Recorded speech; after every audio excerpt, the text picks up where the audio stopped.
भारत एवं पाकिस्तान मध्य एक चुक्तिनामा होइछि किंतु तथापि पाकिस्तान तार घृण्य कार्यकलापरू निवृत्त हेउनाही। सेमानक पक्षरु आतंकवादी माननकु अनुप्रवेश करबाकू चेष्टा जारी रहिछि। गत 3 दिन रे सेना अनेक आतंकवादी को हत्या करिछि। ए समय आउ एक बड़ खबर मध्य सामना को आसिछि। भारत इराकी मालबाही जहाजरे थिबा जणे पाकिस्तानी नागरिकंकु निज बंदरे ओह्लाइबाकू देई नथिला।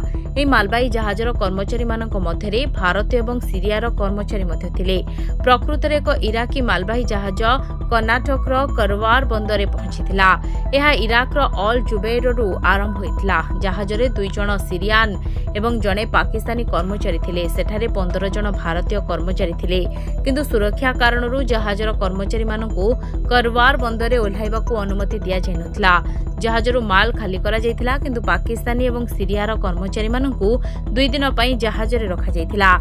सूचनायोग्य पहलगाम आतंकवादी आक्रमण परे भारत ऑपरेशन सिंदूर आरंभ करथिला। से अनेक आतंकवादी आडाकू ध्वंस करथिला। एहा सहित भारत पाकिस्तान विरोध में कठोर कार्यानुष्ठान मध्य ग्रहण करथिला।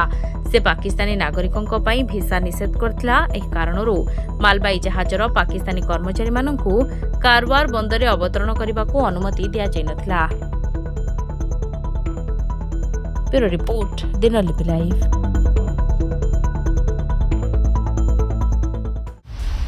दिनलिपि लाइव को एबे ही लाइक शेयर सब्सक्राइब करंतु।